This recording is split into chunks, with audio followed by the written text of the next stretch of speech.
They say when lightning flashes, you might see something outside your window. Tonight he saw it clearly, and it saw him too. It began like any ordinary night. Heavy clouds gathered silently overhead, wrapping the entire town in a thick blanket of shadow. Most people locked their doors, closed their curtains, and drifted comfortably into sleep, comforted by the rhythmic pattering of rain against glass windows. But for Jacob, sleep never came easy. The only sounds were the familiar comforts of nature.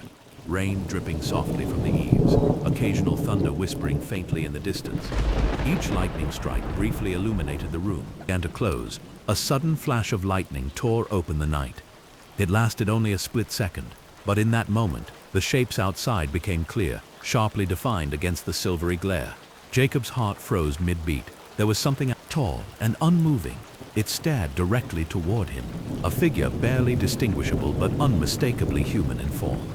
He tried to rationalize it, perhaps a trick of the light, a reflection from inside, but instinct warned him otherwise. The air grew heavy, the rain intensified, tapping insistently against the windows, almost as if begging him to look once more. Another flash erupted, brighter and longer than before, exposing the figure fully.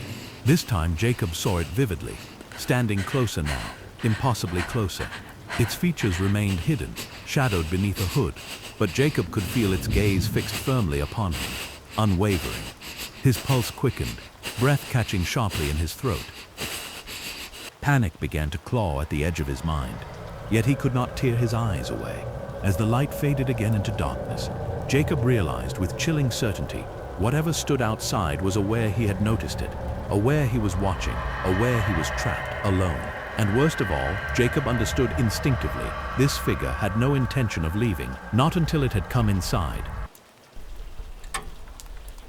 Everyone had reassured Jacob that the cabin was completely safe. Just an old place tucked away in the woods, they said. Nothing to worry about out there. But as the storm grew stronger, shaking branches, he tried to calm himself, pacing nervously around the dimly lit room, rationalizing what he had seen. Maybe it was simply fatigue playing tricks on his mind. Maybe stress from his life back home had caught up with him. After all, storms could easily fool tired eyes into seeing shapes, imagining figures lurking just beyond the reach of the lamplight. But logic offered little comfort as another fierce burst of lightning split the darkness outside, casting stark shadows across the cabin walls. Jacob flinched instinctively, heart racing, as he turned back toward the window once more, unable to resist checking again. And there it was, unmistakably closer now. A deep chill ran down his spine. Every instinct screamed for him to flee, yet the storm had already isolated him, making escape impossible. Questions filled his mind, each more disturbing than the last. Why hadn't it moved until now?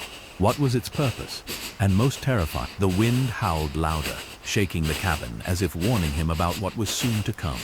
Jacob's thoughts raced frantically, pulse quickening with dread. Was this just an elaborate trick of the storm? Or was... At 26, life in the bustling city had begun to fray at the edges. Endless work hours, strained relationships and relentless demands had left him worn, exhausted and craving peace. He needed a place far removed from everything he knew, somewhere quiet, forgotten, a place to reset. When Jacob found the listing for a secluded cabin, deep within a dense woodland miles from the nearest town, it seemed perfect. The pictures showed a rustic hideaway, sheltered by towering pines and oaks, and surrounded by nature untouched by modern hands. It promised isolation, exactly what he yearned for, a temporary refuge to reclaim his sense of balance. Without hesitation, he booked it, eager to escape the suffocating rhythm of urban life. He arrived on a cloudy afternoon just as storm clouds began to gather ominously, turning the sky a muted gray. Stepping out of his car, Jacob inhaled deeply. The crisp forest air, heavy with the scent of rain-soaked leaves, damp earth, and something faintly bittersweet, like memories long forgotten. Raindrops began to fall softly at first, tapping lightly on his jacket and glistening on the branches overhead. The cabin stood in quiet dignity, its wooden walls weathered by countless storms, the roof partially hidden beneath a thick veil of creeping ivy. Approaching the porch, Jacob's footsteps creaked gently upon old timber, the sound oddly comforting yet subtly unsettling. A rusty key turned stiffly in the lock, and the door swung inward with a heavy sigh, as though releasing a breath held for decades. Inside, the room slowly revealed itself. Antique furniture draped in dusty linens, a stone fireplace, worn wooden floors that whispered underfoot. At first glance, it was reassuringly normal, a quaint relic of simpler times. Yet even then, an intangible feeling prickled softly at the edge of his consciousness, like the subtle pull of a thread waiting to unravel. But Jacob dismissed it, attributing the sensation to exhaustion and unfamiliar surroundings. As evening descended, the gentle rain strengthened into a persistent downpour, striking steadily against the roof and windows, rhythmic and hypnotic. Occasional thunder rumbled distantly, like the low growl of something waking far away. Jacob unpacked slowly, listening to the comforting murmur of the storm outside. The isolation enveloped him like a protective cloak. This was exactly what he'd wanted, a quiet sanctuary. But as darkness deepened and shadows stretched longer, Jacob couldn't shake a lingering unease. Each clap of thunder seemed closer, each gust of wind harsher, as though nature itself were subtly warning him. He settled onto the old sofa, pulling a blanket around his shoulders, determined to ignore the creeping sense of dread. Yet despite his best attempts, another flash of lightning illuminated the room vividly, casting stark, twisting shapes upon the walls. Jacob glanced instinctively toward the window, his breath hitching involuntarily. There, standing just beyond the porch railing, was that same figure, perfectly still, obscured by shadow. He rose unsteadily, approaching the window cautiously, straining his eyes through sheets of rain and darkness. Thunder crashed violently overhead, vibrating through the cabin floor, drowning out Jacob's rapid breaths. The figure had vanished again into the storm, leaving him to question his own sanity. He stepped back slowly, confusion mixing with fear, his mind grasping desperately for rational explanations, but the unease lingered, gripping him tighter, refusing to let go. The cabin, which earlier had seemed a comforting haven, now felt strangely vulnerable, thin walls standing between him and whatever lurked beyond. He tried to rationalize, perhaps a curious local, or even just his imagination playing cruel tricks, but deep inside, he knew better. Something waited patiently, hidden within the storm, watching him carefully. Jacob realized in that moment that solitude wasn't always the safety he'd imagined. Sometimes being alone meant there was no one else to hear you scream. Jacob spent the next hour moving between windows, checking every shadow, every corner of the forest, convinced he would spot that figure again. But the rain had thickened, now falling in sheets, obscuring even the closest trees. It was like the world outside was being erased, one layer at a time. He needed a distraction, something to calm his mind. That's when he noticed the drawer near the fireplace, half jammed shut, its metal handle rusted from time and moisture. He tugged it open with some effort, and inside lay an old leather-bound journal. Dust covered the spine, and the pages had yellowed. The ink faded in places. He wiped the cover clean, revealing an embossed name, W. Langford, summer 1989. Curious, Jacob opened it. At first, it read like any traveler's log. Entries about morning hikes, wildlife sightings, the stillness of the forest. But then, the tone changed abruptly. One entry, dated July 3rd, read, "Last night I saw someone outside, standing in the rain. I waved. They didn't move." Another, "Every time the lightning flashes, they're closer. I counted 4 of them by the fence. Watching, always watching." Jacob's hands trembled as he turned. He stopped reading. A loud burst of thunder shook the cabin violently, and in that split second of lightning that followed, Jacob saw it again. Not one, but 2 figures.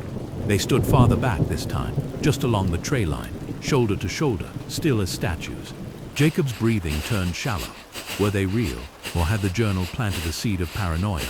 He blinked repeatedly, rubbed his eyes, but every flash of light brought another glimpse. More figures, different places, different distances, always watching, never moving. He turned off the lantern, plunging the cabin into darkness. Maybe if he couldn't see them, they couldn't see him. But that's when the whispers began. Faint at first, a murmur, like leaves blowing under a door, but unmistakably human. "Jacob," he spun around. No one. Again. "Jacob, open the door." Each whisper came from a different direction. They weren't inside, not yet, but they were all around, and they knew his name. Jacob's mind raced. Should he stay locked inside, wait for morning, hope the storm passes, or make a run for it through the woods, hoping to find help in the dark? What would you do? Run into the storm? Jacob had made up his mind. He grabbed his bag, keys, flashlight, and yanked open the cabin door. The wind almost tore it from his hands. Cold, biting rain lashed at his face, and the flashlight flickered as he stepped off the porch. He sprinted toward the car, shoes sinking into mud, heart pounding against his ribs like a warning drum. He opened the car door, fumbled the key into the ignition. Click, again, click. The dashboard remained dark, dead. He tried his phone. No signal, no bars, just a spinning circle searching for service. Then the screen went black. Battery 100%. Just moments ago, he looked up. The windows of the cabin behind him were fogged over completely. A message was slowly appearing, letter by letter, written from the inside. Don't leave yet. Jacob froze. His breath caught in his throat. And then came the knocking. Not a single knock, but 3, each one timed precisely with the thunder. Boom, knock, boom, knock, boom, knock. He turned, slowly, dread weighing every step. The door to the cabin stood ajar. He was sure he had shut it. Behind the door, darkness, but something was inside now. He could feel it. The whispers returned, closer now, louder, clearer. Jacob, come back in. You left the door open. We've been waiting. He ran, back inside, slammed the door shut, and pushed furniture against it. The knocking stopped, but the whispers continued, this time from inside the walls. He was no longer alone. At this point, what do you believe is happening to Jacob? Is he surrounded by spirits? Or is something else out there, something that was never human? Vote in the poll above, or leave your theory in the comments. The storm, which had raged without mercy for hours, suddenly fell silent, like a curtain pulled mid-performance. No thunder, no rain, not even the rustle of wind outside. Jacob froze where he stood, still clutching the flashlight. The beam now reduced to a dim flicker. His breathing was the only sound in the entire cabin, ragged, panicked, desperate. The air had shifted. It felt heavier somehow, like the very walls were holding their breath. He backed slowly into the center of the room, turning in circles, eyes scanning every corner, every shadow. Nothing moved, nothing breathed. And then flash, a burst of lightning lit up the cabin, and Jacob saw it. The silhouette, inside, no longer outside, no longer peering in through rain-streaked windows. It stood motionless in the far corner of the room, tall, impossibly still, as if it had been waiting for this moment. Jacob didn't scream. He couldn't. His body refused to obey. His breath caught halfway between inhale and cry, chest locked, muscles tense. He stared as the light vanished once more, leaving behind only blackness. And in that darkness, the feeling that the silhouette was still there, but closer, much closer. Another flash, brighter, longer lasting. The figure was standing near the window now, inches from Jacob, its head slightly tilted, its shoulders twisted at an unnatural angle, as though its frame had been assembled wrong. The face, a blank slate of flesh. No eyes, no mouth, but Jacob could feel it looking at him. The light vanished again. Jacob stumbled backward. He hit the table. A lamp crashed to the floor. Still, silence. The door, once barricaded, creaked slowly open behind him, though Jacob hadn't touched it.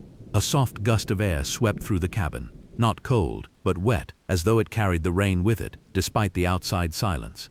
And then the floorboards creaked directly behind him. Slow, measured, deliberate. He turned. Flash. The face there, right in front of him, suddenly formed in the split second of light. Stretched skin, hollow eyes, black liquid dripping from its mouth that hadn't been there before. Its hand, if it could be called that, was raised toward his neck. The sound peaks violently here. Shrill distortion, heartbeat thump, violent static. Then, nothing. Black screen, silence. Not a single sound. Jacob turned slowly, eyes wide, heart racing. And in that final flash, he realized the storm hadn't been trapping him. It had been shielding him, protecting him from what was never meant to be seen, from what had now stepped inside. No official report was ever filed. No missing person alert, no police investigation. The cabin stood empty, the car still parked under the trees, untouched for days, then weeks, were returned to the rental company. No explanation, just a silent envelope, postmarked from an unknown location. They say people still book the cabin, some for peace, others for the story. Most leave unharmed, but a few, just a few, check in and are never heard from again. No screams, no struggle, just whispers echoing faintly through the trees when it rains. The cabin remains available to rent. What if you were next? Perhaps during the next storm you'll discover why Jacob never returned home. Sleep well if you dare.